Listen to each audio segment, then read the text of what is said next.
নমস্কার বন্ধুরা, আমি সর্বাণী।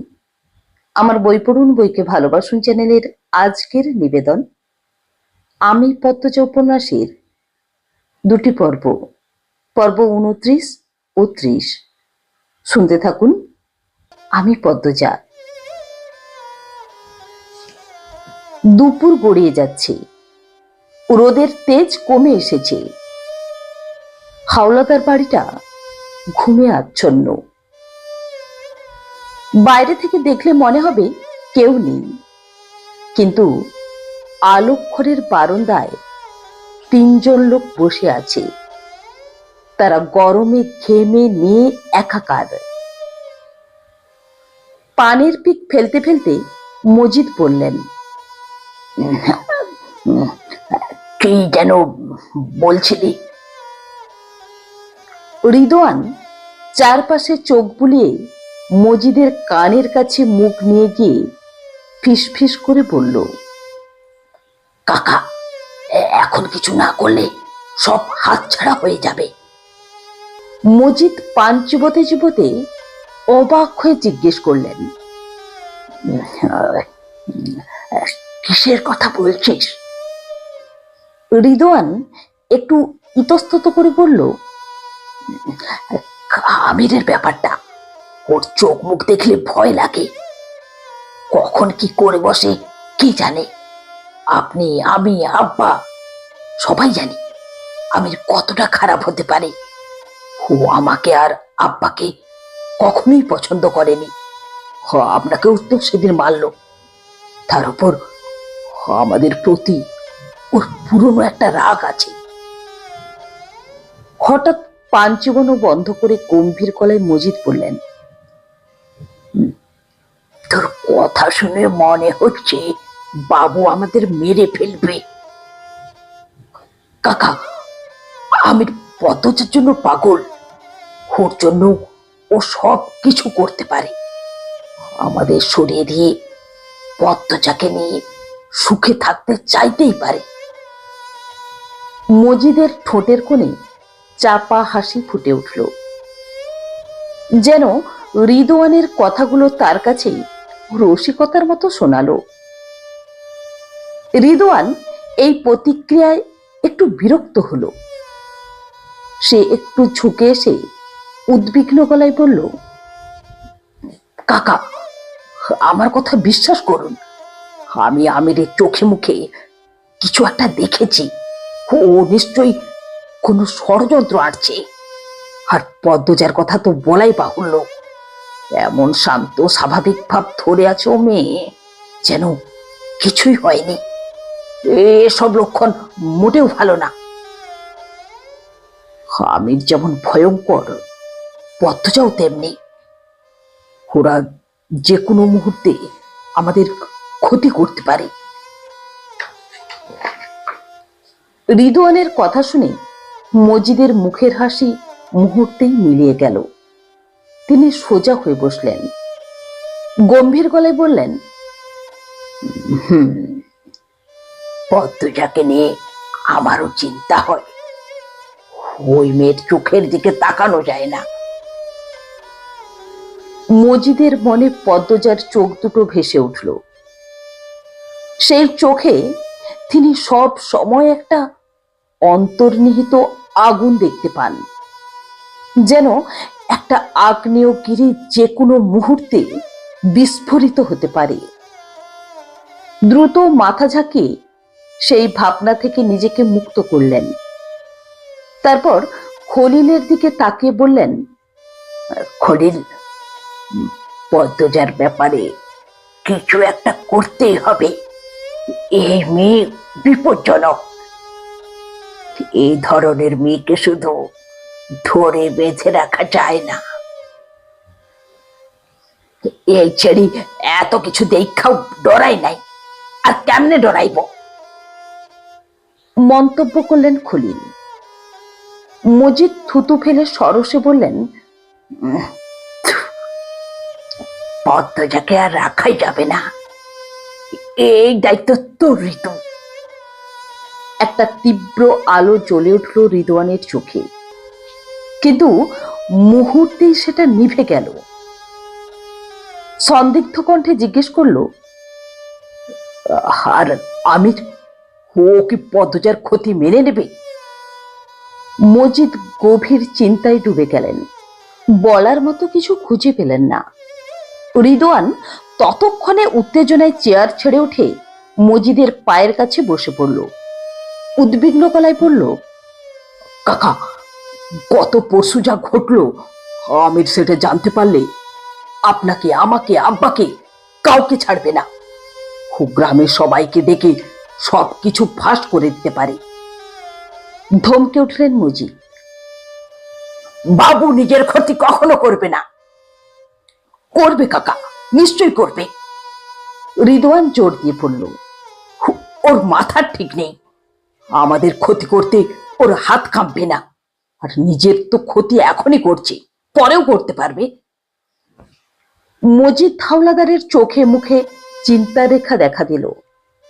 রিদওয়ানের কথার যুক্তি আছে, সেটা তিনি অস্বীকার করতে পারলেন না।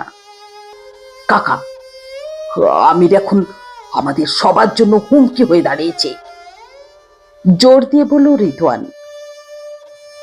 ওর দিকে ঝুঁকলেন মজিদ হাওলাদার। আমির ছাড়া আমরা অসহায় ঋতু। আজকের দিনে মানুষ খুব সজাগ, বুদ্ধিমান, আইনের চোখও তীক্ষ্ণ। এমন পরিস্থিতিতে আমির ছাড়া কিভাবে চলবে? ওর মাথা পরিষ্কার, একবার নয়, দুবার নয়, কতবার যে পুলিশ সন্দেহ করেছে, কিন্তু ধরতে পারেনি।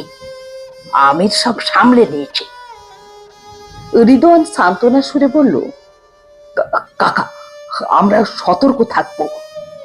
আপনাদের অর্ধ শতাব্দীর অভিজ্ঞতা আর আমার 20 বছরের জ্ঞান, আমরা নিশ্চয়ই সামলাতে পারবো।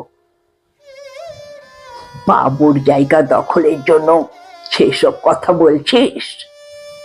মজিদের কণ্ঠে সন্দেহের সুর। রিদওয়ানের মুখ হতাশায় ম্লান হয়ে গেল। আমার একার কোনো স্বার্থ নেই কাকা। গলায় বেদনার আভাস। আব্বা আর আপনাকে বাঁচাতে চাই। আমির আর আগের মতো নেই। আপনারা বড় ভুল করেছেন পদ্মজার সঙ্গে ওর বিয়ে দিয়ে। মজিদ হাওলাদার উঠে দাঁড়ালেন। আমার ছেলের সঙ্গে আমি কথা বলবো, তারপর সিদ্ধান্ত নেব। মজিদ হাওলাদার চলে যেতেই রিদওয়ান ক্রোধে উন্মত্ত হয়ে তার চেয়ারটা লাথি মেরে উল্টে দিল। সে গজগজ করে বলল, শুয়োরের বাচ্চা! তার চোখে আগুন জ্বলছে। খলিল রিদওয়ানের কাঁধে হাত রেখে শান্ত করার চেষ্টা করলেন। মাথা ঠান্ডা কর বাবা। রিদওয়ান চোখ কপালে তুলে বলল, আর কতদিন বাপ বেটার গোলামি করব?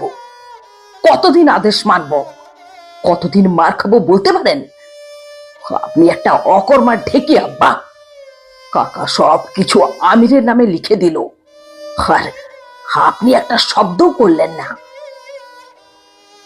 খলিল হাওলাদার দাঁতে দাঁত চেপে নীরব রইলেন। ছোটবেলা থেকেই তিনি মনে মনে মজিদের প্রতি ক্ষুব্ধ। গোপনে অনেক ষড়যন্ত্র করেছেন, কিন্তু কোনোটাই বাস্তবে রূপ পায়নি। পদ্মজা ঘরে নেই। লতিফা হাতের বস্তাটা পালঙ্কের নিচে সাবধানে রাখল। ওতে পদ্মজার চাওয়া কিছু জিনিসপত্র রয়েছে। ঘর থেকে বেরিয়ে যাওয়ার জন্য পা বাড়াতেই গোসলখানার দরজা খুলে গেল। পদ্মজা বের হলো একেবারে অপ্রত্যাশিত, অস্বাভাবিক রূপে। পরনে তার সাদা শাড়ি, ভেজা চুল থেকে টুপটুপ করে জলের ফোঁটা ঝরছে। সন্ধ্যার আবছা আলোয় দেহের প্রতিটি বাঁক আরো বেশি করে ফুটে উঠেছে। কিন্তু পদ্মজা তো বিবাহিতা, সে কেন শোকের সাদা শাড়ি পরল? এ সমাজে সাদা শাড়ি তো কেবল বিধবারাই পরে। পদ্মজা ভেজা চুল মুছতে মুছতে স্বাভাবিক কণ্ঠে জিজ্ঞেস করলো, যা আনতে বলেছিলাম এনেছো? লতিফার মুখে কোনো শব্দ নেই। পদ্মজা তার দিকে তাকালো, দেখলো লতিফা হাঁ করে তাকিয়ে আছে। লুতুবাবু, ডাকলো পদ্মজা। লতিফা ধীরে ধীরে এগিয়ে এলো, তার চোখে এখনো বিস্ময়ের ছায়া। পদ্মজা বুঝতে পারলো তার বিস্ময়ের কারণ। লতিফা বহু কষ্টে বলল, তুমি সাদা কাপড় পিনছো কে রে? মৃদু হেসে উত্তর দিল পদ্মজা, বলা যাবে না। বলার মতো আর কিছু খুঁজে পেল না লতিফা। পদ্মজা আলমারি থেকে একটা ছাই রঙের ব্লাউজ বের করে বিছানায় বসে বলল, ব্লাউজের এই পাশটা সেলাই করে দাও না, তোমার হাতের সেলাই খুব সুন্দর হয়। ধীর পায়ে পদ্মজার সামনে এসে দাঁড়ালো লতিফা। তার হাত থেকে ব্লাউজটা নিয়ে বিছানায় বসলো। একটা ছোট বাক্স থেকে সুই সুতা বের করে লতিফার হাতে তুলে দিল পদ্মজা। শাড়িটা কি বুড়ির? রয়ে সয়ে জানতে চাইল লতিফা। কাপড়টা দেখাই চিনছি। দাদুর অবস্থা খুব খারাপ, শরীরে মাছি বসে, বাজে গন্ধ বের হয়, যন্ত্রণায় ছটফট করে। আল্লাহর শাস্তি আল্লাহ দেয় বই। বুড়ির লোকে উচিত হইতাছে। বুড়ি কানলে আমার যে কি শান্তি লাগে পদ্ম। মরুক বুড়ি মরুক। এভাবে বলো না বুবু, এভাবে বলতে নেই। পদ্মজার হাত চেপে ধরলো লতিফা। তুমি সাদা কাপড় ক্যারে পিনছো পদ্ম, আমারে ক। আমি মেনে নিয়েছি, আমার স্বামী আর নেই। বিস্ফারিত হলো লতিফার চোখ। সে নিজের কানকেই বিশ্বাস করতে পারছে না। তার মুখ থেকে বেরিয়ে এলো, কিন্তু এটা তো মিছা কথা। পদ্মজার বুকের ভেতর থেকে দীর্ঘশ্বাস বেরিয়ে এলো। তারপর দৃঢ় কণ্ঠে বলল, এটা সত্য হবে বুবু? পদ্ম। পদ্মজার কণ্ঠে দৃঢ়তা ফুটে উঠল। কিছু বলো না বুবু, এই সাদা রং আমার আত্মবিশ্বাস আর সাহসকে দ্বিগুণ করে দিয়েছে। সারা জীবন ভয়ে চুপ থেকেছ, অন্যায়কে পাপকে সমর্থন করেছ। এবার অন্তত চুপ থেকো না, আওয়াজ তোলো। লতিফা মাথা নত করে বুঝিয়ে দিল, সে সাহস ওর নেই। মরতে তো হবে তাই না? কবরে কি জবাব দেবে? তবু চুপ করে রইল লতিফা। ক্ষণ মুহূর্ত পর বলল, আমি তো কইছি তোমার সব কথা মাইনা চলাম, এখনো কইতাছি সব মাইনা চলাম। জানতে বলেছিলাম এনেছো? হ আনছি, পালঙ্কের নিচে রাখছি। পদ্মজা পালঙ্কের নিচ থেকে একটা বস্তা টেনে বের করলো। মেঝেতে বসে খুলতে লাগলো সেটার মুখ। পাশে বসে লতিফা নিবিষ্ট মনে ব্লাউজ সেলাই শুরু করেছে। দুটো রামদা আর একটা চাপাতি বের হলো বস্তা থেকে। ধারালো অস্ত্রগুলোর ছকছকে আভা ক্ষীণ আলোয় চকচক করে উঠল। লতিফার চোখে ভয়ের ছায়া দেখা গেল। সে কাঁপা গলায় বলল, পদ্ম, আমার অনেক ডর লাগতাছে। রামদার ধার পরীক্ষা করতে করতে পদ্মজা জিজ্ঞেস করলো, কেন? যদি তুমি না পারো, তোমারে ওরা বাইরা ফেলবো। ঘাড় ঘুরিয়ে লতিফার দিকে তাকালো পদ্মজা। আর শুধু অনুশীলন করব, দেখি আমার হাত কতটা সাহসী। কথা শেষে পদ্মজার ঠোঁটে ফুটে উঠল রহস্যময় হাসি। লতিফার মনে অশান্তি দানা বাঁধছে। সামনে কি ঘটতে যাচ্ছে সে জানে না, কিন্তু অনুভব করছে যে তা নিঃসন্দেহে ভয়ঙ্কর হবে। চাপাতি হাতে নিয়ে লতিফাকে ডাকলো পদ্মজা। বুবু। পদ্ম, জসিম তোমার পেছনে ঘুরঘুর করে? লতিফার আঙুলগুলো দক্ষতার সঙ্গে কাজ করে যাচ্ছে, কিন্তু মনে উদ্বেগের ঢেউ। সে সেলাই করতে করতে বলল, জসিম আমারে খারাপ প্রস্তাব দিছে, ডর দেখাইছে, রাজি না হইলে জোর কইরা নাকি খারাপ কাম করব। পদ্মজার চোখে জ্বলে উঠল এক তীব্র আগুন। ধর্ষণের হুমকি দিল? ওহ! লতিফার উত্তরে ঘরের বাতাস ভারী হয়ে উঠল। পদ্মজা আবার জিজ্ঞেস করল, জসিম হাবু কতদিন ধরে এখানে কাজ করে? লতিফা একটু ভেবে বলল, অনেকদিন, তা 10-12 বছর তো হইবই। চাপাতি দিয়ে রামদায় মৃদু আঘাত করতে করতে পদ্মজা বলল, হাবু তো এখন নেই, তাহলে শুরুটা জসিমকে দিয়েই হোক। লতিফা নীরব। তার কাছে খুন স্বাভাবিক ঘটনা, অনেক হত্যাকাণ্ড নিজের চোখে দেখেছে, তবু এবার একটা অজানা আতঙ্ক বাসা বাঁধছে মনে।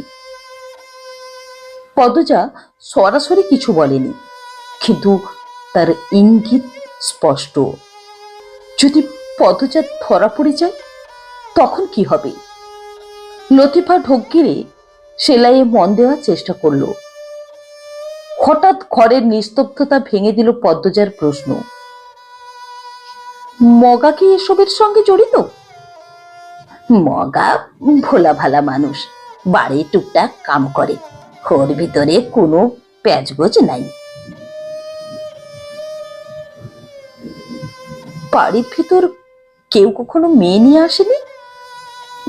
বাচ্চা আছে এমন আনে নাই, মরা আনছে। পদ্মজা চমকে তাকালো। মৃত মেয়েদের কি করে? লতিফা দরজার দিকে তাকালো। পদ্মজা দ্রুত উঠে গেল সেটা বন্ধ করতে। লতিফা বলল, যে ছেড়েই বেশি সুন্দর থাকে তারে জানে মারার পরেও রিদওয়ান ভাইজানে তারে ছাড়ে না। মরা মানুষের শরীরের উপর টান খলিল কাকার আছিল, রিদওয়ান ভাইজানেও এই স্বভাব পাইছে। গা গুলে উঠল পদ্মজার, বমি চলে এলো গলায়। এক হাতে মুখ চেপে ধরল সে, ঘৃণায় তার চোখ জলে ছলছল করছে। লতিফা বলল, রিদু ভাইজানে কয়দিন আগেও বস্তায় ভইরা এক ছেড়িরে বাড়ির ছাদে আনছিল। 3 তলা ঘরের দরজায় তালা লাগানি আছিল, তাই ছাদে গেছিল। পরে আমি চাবি লইয়া গেছি, বস্তা থাইকা রক্ত পড়তাছিল। শীতের মাঝে কাঁইপা কাঁইপা আমি রক্ত ধুইছি। পদ্মজা কোনো মতে বলল, তখন আমি এখানে ছিলাম?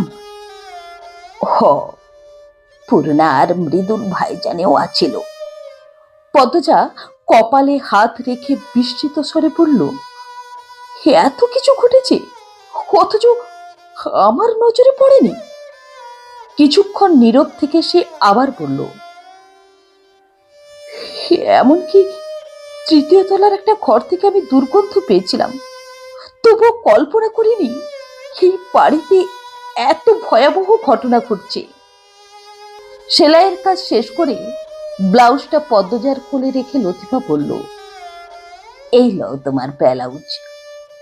ক্রোধে দাঁত কিড়মিড় করে বলল পদ্মজা, দেখো আমি রিদওয়ানকে টুকরো টুকরো করে কুকুরকে খাওয়াবো।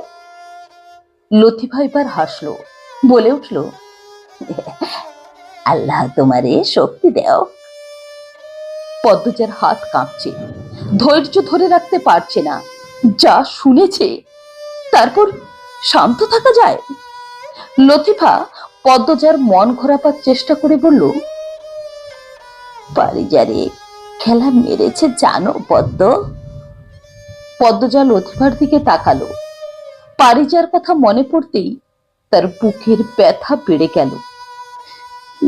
না, কিন্তু আমি অনুমান করতে পেরেছি। আমির ভাইজানে জানে? জানারই কথা। শুনেছি তার নজরের আড়ালে একটা পাখিও উঠতে পারে না। সেখানে আমার মেয়ের খুনিকে সে চিনবে না? অবশ্যই চিনবে, কিন্তু কিছু করেনি, কারণ এতে তার লোক কমে যাবে, ব্যবসায় ক্ষতি হবে। কিন্তু যে করে নাই এইটাও ঠিক না।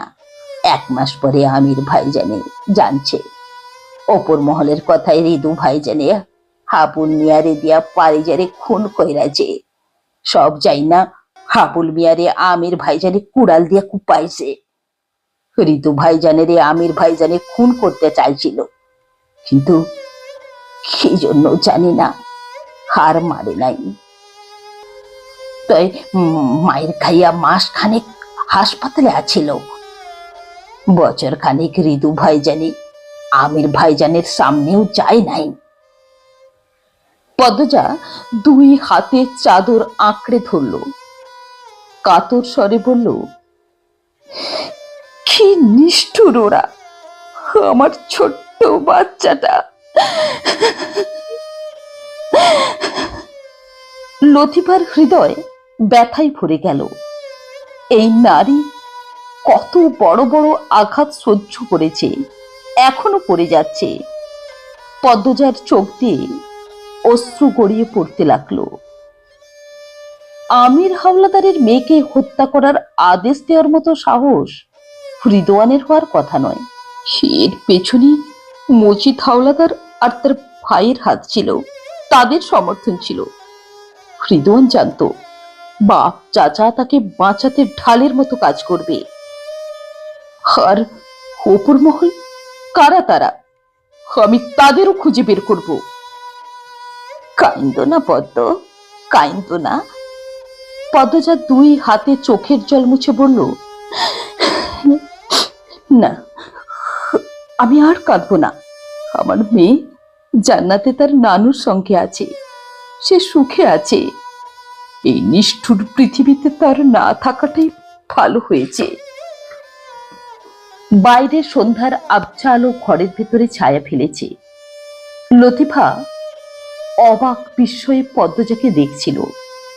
এই নারী অসাধারণ শক্তির আধার। এত যন্ত্রণা, এত দুঃখ নিয়েও সে মাথা উঁচু করে দাঁড়িয়ে আছে। গ্রামবাসীর নিন্দা অপবাদ তাকে দুর্বল করতে পারেনি। প্রতিবার ভেঙে পড়ার পরও সে চোখের জল মুছে নতুন উদ্যমে জেগে ওঠে। লতিফার চোখেও জল এসে গেল।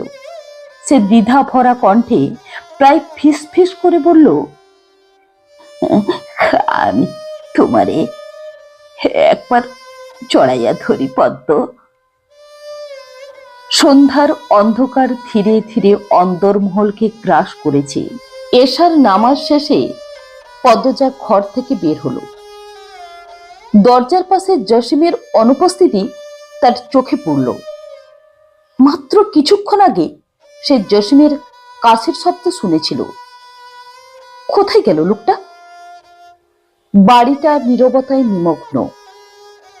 সন্ধ্যার পর বিদ্যুৎ বিভ্রাটের এই নিত্য নৈমিত্তিক ঘটনা পদ্মজার বিরক্ত লাগে।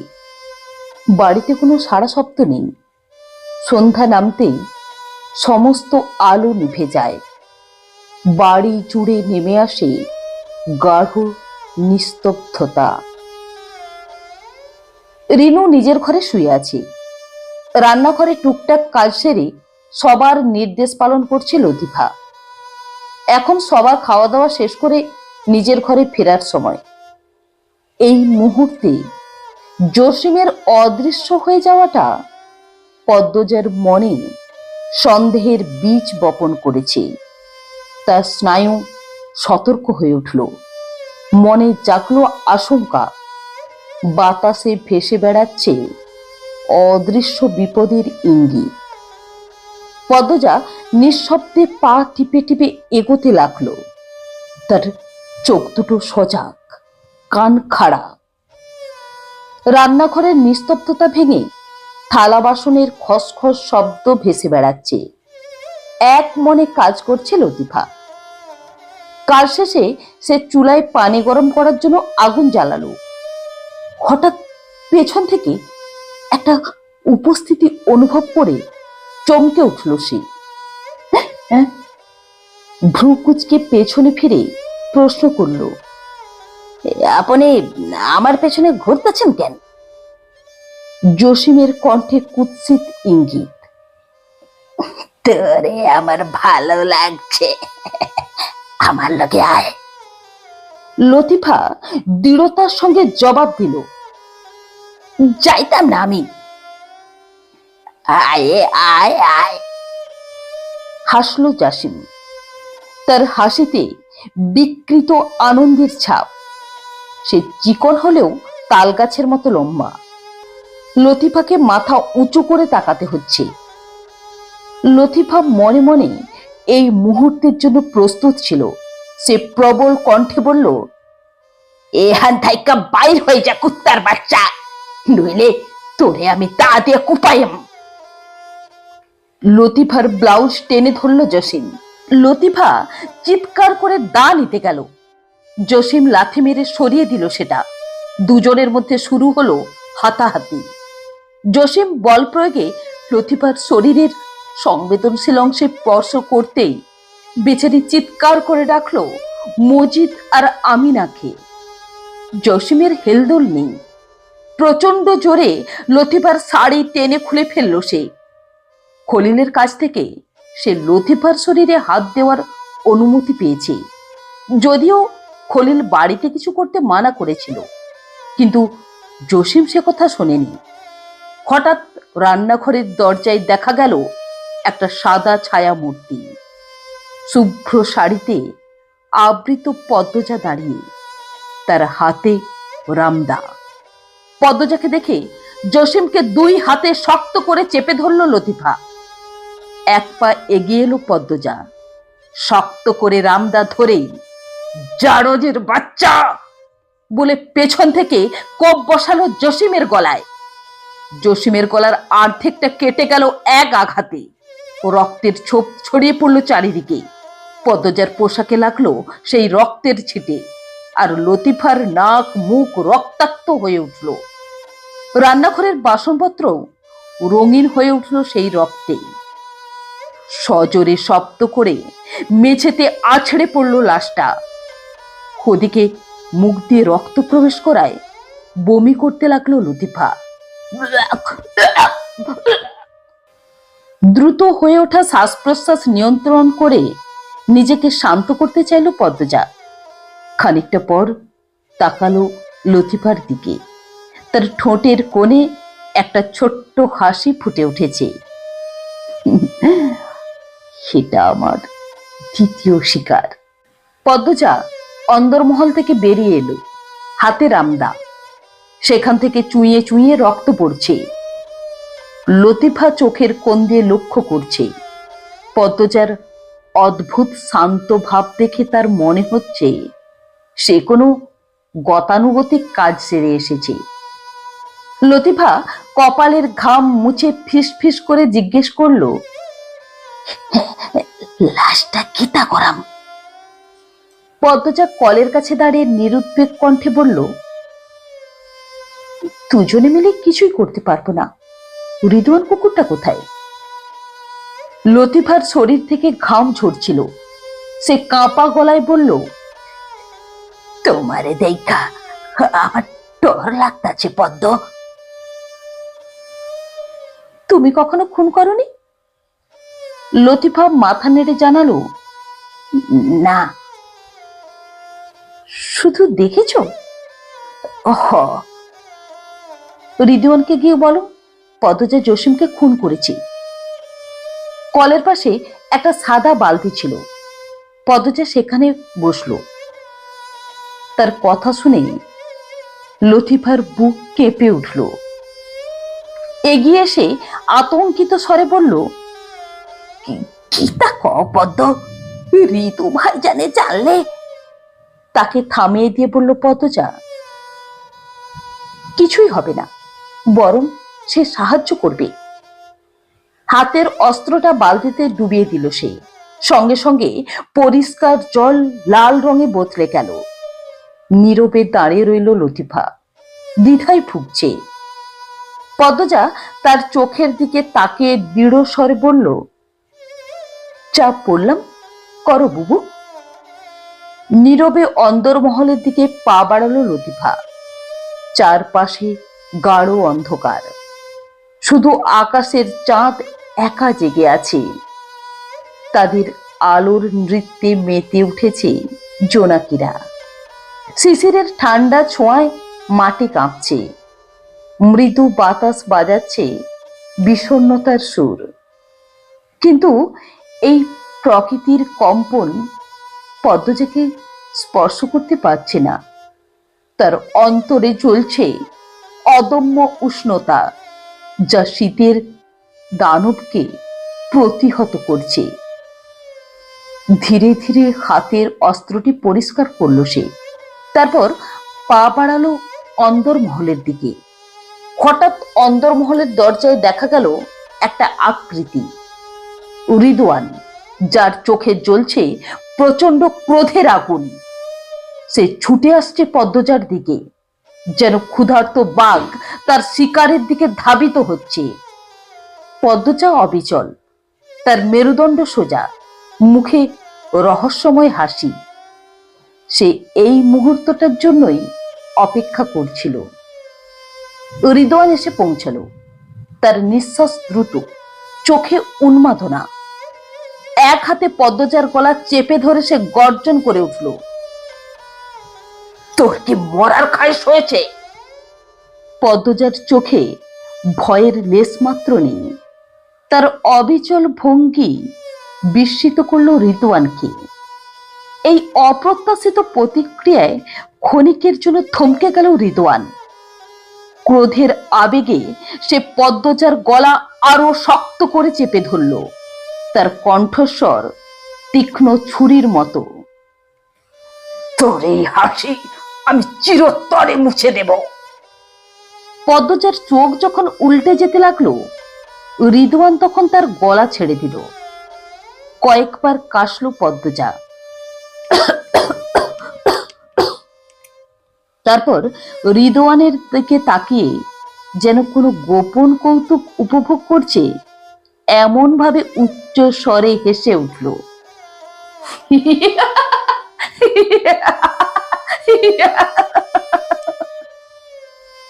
রিদওয়ানের শরীর রাগে থরথর করে কাঁপছে। পদ্মজার এই আচরণে সে হতবাক, বিভ্রান্ত। হতাশ ও ক্ষুব্ধ হয়ে দ্রুত পায়ে অন্দরমহলের দিকে চলে গেল। লতিফা এতক্ষণ নীরবে দরজার কাছে দাঁড়িয়েছিল। এবার ছুটে এলো পদ্মজার কাছে। পদ্মজা বলে উঠল, শিকার হলো সেই যাকে আমরা জীবন নেওয়ার উদ্দেশ্যে আঘাত করি। কথাটা জমিয়ে দিল লতিফাকে। অবাক বিস্ময়ে তাকিয়ে পদ্মজার মনের গভীরে প্রবেশ করার চেষ্টা করল সে। খলিল টয়লেটের দিকে যাচ্ছিল। হঠাৎ রিদওয়ানের উদ্বিগ্ন অবস্থায় মজিদ হাওলাদারের ঘরের দিকে ছুটতে দেখে থমকে দাঁড়ালো। মজিদের দরজায় পৌঁছে জোরে আঘাত করল রিদওয়ান। তার নিঃশ্বাস দ্রুত, চোখে মুখে অস্থিরতা। মজিদ হাওলাদার তখন সবে বিশ্রামে গিয়েছিলেন। দরজা এমন আকস্মিক শব্দে বিরক্ত হয়ে দরজা খুললেন তিনি। এরই মধ্যে খলিল হাওলাদার সেখানে এসে পৌঁছেছেন। তিনি কৌতূহলী কণ্ঠে ডাকলেন, ঋতু, কি হইল?